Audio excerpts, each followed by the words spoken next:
What's going on, guys? Welcome back to TheTranq. Today I'm going to be showing you how I make this awesome lathe stand. It's got a ton of storage, ton of organization space in it, and works super efficiently to keep all my lathe tool and accessories all in one place. Go ahead and hit subscribe, guys. I got a lot of fun projects, awesome new things planned for this summer. So let's go ahead and dive into this project.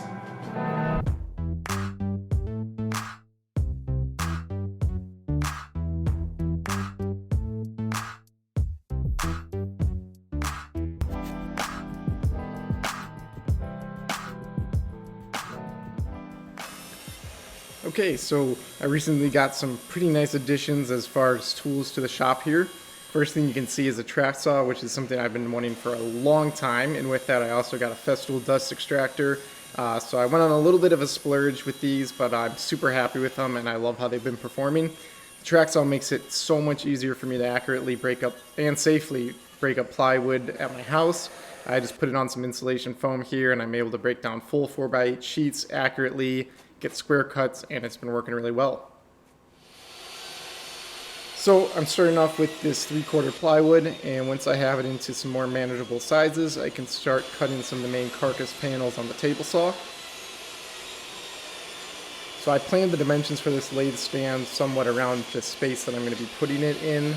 It could definitely be modified to fit another space, but right now I'm just going to be cutting out the 2 long sides, and then there's going to be 4 vertical dividers that I use, and that's what I'm cutting out here.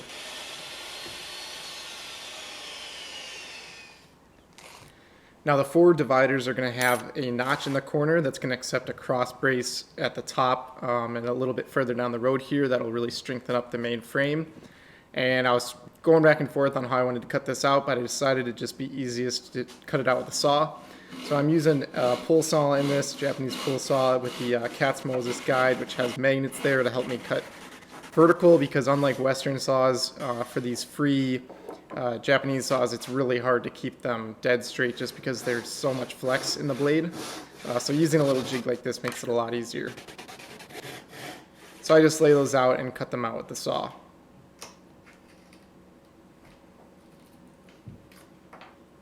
Any remaining nibbles in the corner I just take care of with a chisel.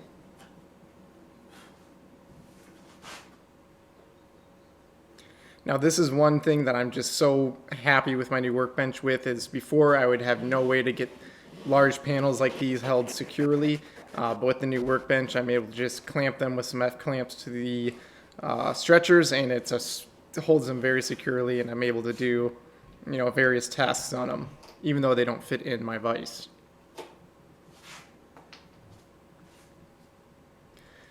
Now I finally got around to adding some extension wings to my Craig K4 jig, which it was something I wanted to do for a long time. I also 3D printed an adapter there to fit the dust extractor. So between the added extension wings and the dust extraction, these pocket hole screws got a lot easier to do. Previously I had to get a second pair of hands to help hold these large boards up.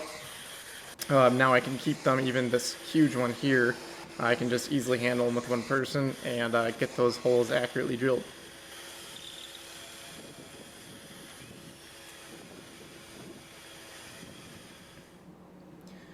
And now the next thing I'm going to be doing is pre-installing drawer slides. So this is something I've realized is a huge benefit to do. It's to just plan out what you're making as best you can. In this case I had fully dimensioned plans. That way I can install these drawer slides before actually putting the carcass together, and that allows me to effortlessly attach these as opposed to trying to work against gravity, but also you can keep them nice and square to the front edge, and it's a lot easier to do right now when they're in individual pieces. I use this little spacer block at the front to offset them a 1/2 inch because I'm going to be doing inset drawer fronts. And then I use a story stick here because there's going to be 2 verticals that have the drawer slide. So I use a story stick to just make sure that the distance from the bottom is identical on each side.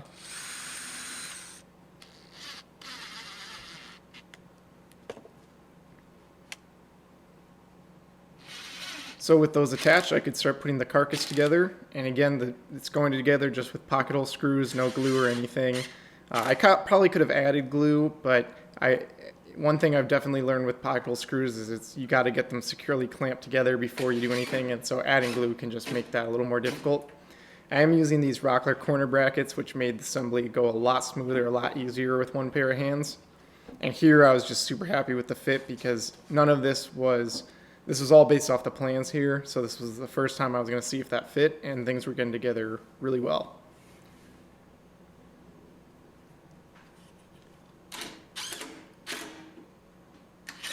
The only difficult thing about working with this plywood is because plywood is actually slightly undersized in thickness, you end up working with pretty funky dimensions down to a 32nd or 64th of an inch. So when laying out these pieces for the cuts, you have to be very accurate to make sure things come out right.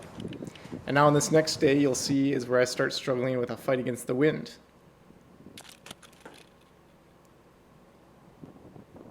So here you can see my $800 camera go down, and here I'm doing a little inspection. And this day was super windy, and just when I thought that I had things going, down we go again. Okay, so once I had that set up properly, I could begin working on the drawers. So I'm ripping down some 1/2-inch plywood. These are going to be for the drawer sides, not the drawer slides. You can kind of tell by the dust there how windy it was. And then I used a stop block and just cut these all to the correct width. Now I planned my drawers such that the front and back piece of the drawer is going to be what drives the fit between the drawer slides. That way you don't have to account for the thickness of the material when trying to get that fit, because you want that fit to be nice and smooth for the drawer slides. So once I had them cut the length, I came back with a feather board on the table saw and cut them all to the proper width here. Now I'm doing super easy drawer assembly for this, and this is what I done on the last project, and it worked really well. Basically, I'm just adding a bit of glue to the edge, and then I brad that in to keep it in place, add some square brackets, make sure it's square, and then drive in some countersunk screws. 2 screws per joint, and this makes a plenty secure drawer carcass, especially once the glue dries.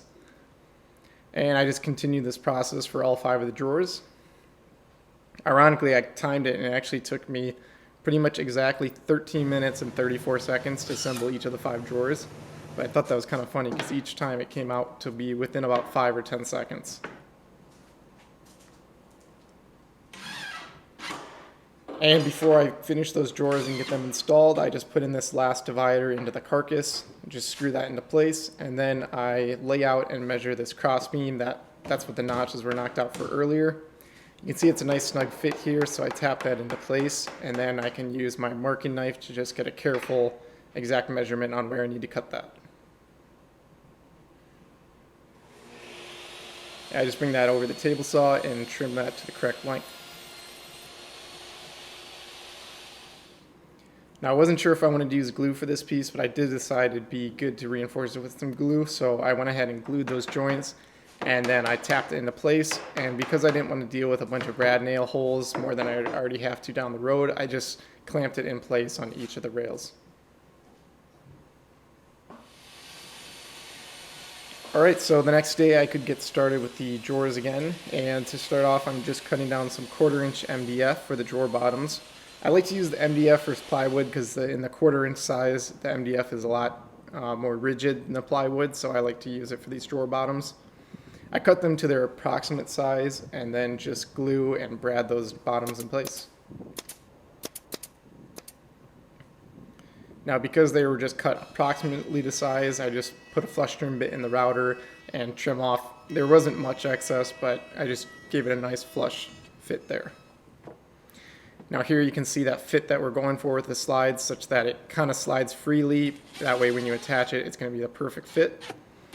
I start off with some 1/4-inch spacers underneath this first drawer and slowly work my way on attaching the drawer to the drawer slides. And after a lot more work than you'll see here, I got them all to fit nicely. And then I could start working on the 2 other drawers on this build, which are not your typical size drawers because these are actually designed around holding some tall lathe tools. And so they're pretty simple. They're only about 3 pieces per drawer, and it's going to use 3/4-inch material to make them a little stiffer.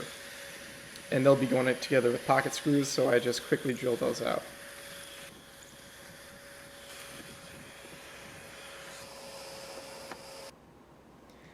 And to put those together, I just again clamp them in place and drive those pocket hole screws home. As always, I'm trying to make things as square as possible, but sometimes with a butt joint like that, it's just a little hard to get it dead on, but it doesn't really matter in this case. So then I could start cutting down more of the 1/2 inch material. These are going to be for the drawer fronts. And of course, because these are going to be visible, we have to do a little bit of extra work with these pieces. And so what I did there is just measured everything to cut to size, allowing for about a 1/8 inch reveal. And with those cut out, I could start adding the edge banding. As always, this is a pretty tedious process. It's not really that fun to do, but it's pretty easy to do, and it's relaxing kind of once you get into the mode. I use this fast cap trimmer to cut those to be flush, and that speeds up the process a lot. And in general, I get very clean cuts. Occasionally, I'll get a little tear out, but you'll see what I do to take care of that in a minute. Once all the edge banding is attached and trimmed, I give it a good sanding and break all the edges. And I also, just like in the last project, I give a real slight chamfer to each of the drawer fronts, and that's going to get rid of any seam between the plywood and the edge banding and really makes it look like a solid piece of wood.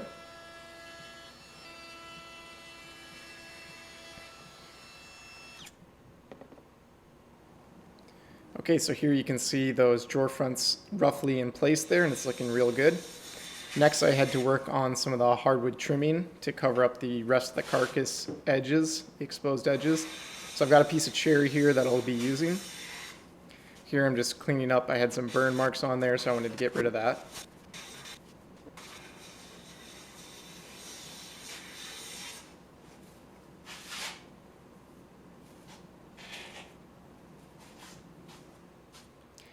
And then off camera, I ripped a bunch of them to approximately an eighth of an inch thick. I then start measuring and just referencing the actual carcass to cut these to size. I then use a saw tool here, or saw guide, to cut those miters. That just helps get nice clean cuts. And again, I just apply some glue and brad those in place.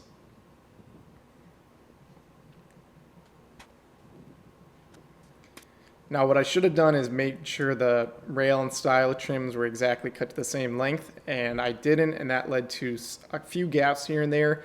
So I came through first with a little bit of wood filler to cover not only the brad nail holes, but also some of the general cracks. And there were some places where I had to do a little extra maintenance, like here where I had to use a tiny little wedge and kind of fill that miter in a bit.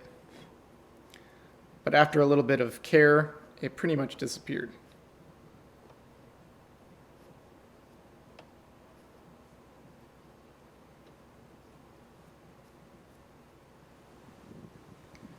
Okay, so next I could move on to getting these drawer fronts attached, and I'm using playing cards to get the reveals right. They're of course supposed to be an eighth of an inch, but you often have to adjust that slightly depending on the fit. And so for everything except for the top drawer, I'm able to just put them in place, clamp them by removing the drawer above it, and then put in 2 or 3 screws from the inside of the drawer to hold the front in place. And this is pretty much how I did all the drawer fronts on the way up. The top one you have to be a little more careful with. I ended up using some hot glue, which works, but it's a little bit difficult to get that top one correctly placed.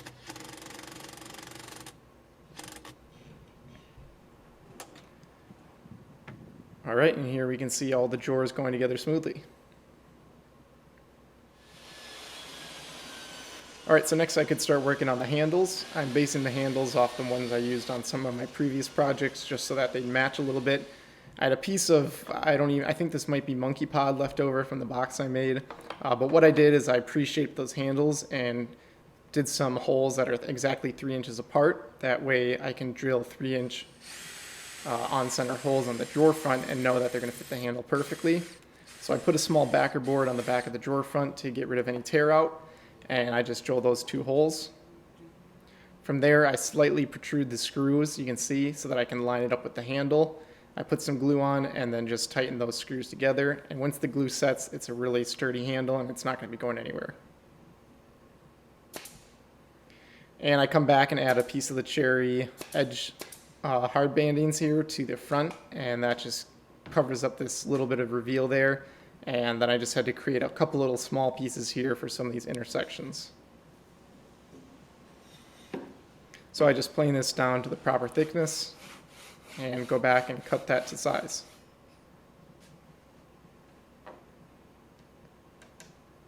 And it's little details like this that I could have easily looked over for a shop build, but since I want to practice my general skills on projects like this, I just try to do the best I can.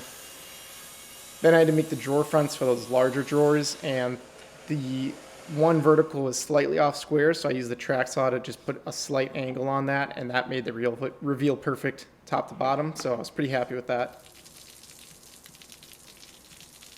And we were getting some crazy weather. Here's some awesome hail we got. Actually a ton of hail this one day. It was pretty fun to see that come down.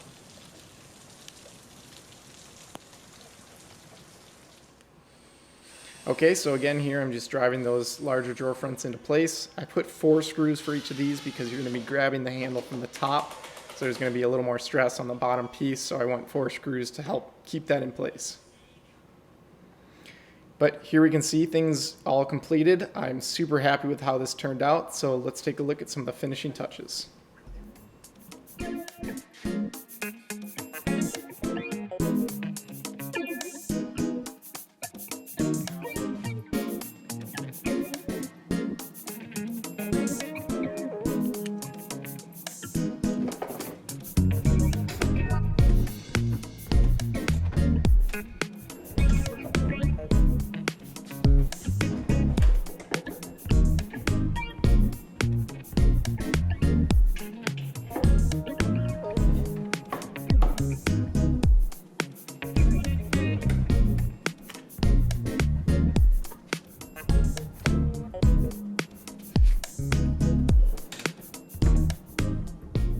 Alright, that's going to do it for this video, guys. I am super happy with how this thing turned out. It put a lot of work into it to kind of make it the best I can, and it's definitely, getting me excited to make some more fine furniture grade things here in the future. But for now, this is going to work as an awesome stand for my lathe, and it really helped improve the space here and get things organized. So if you enjoyed this, be sure to subscribe, guys. Follow me on my Instagram where I post lots of pictures of various projects and updates. And thanks for watching. We'll see you on the next video.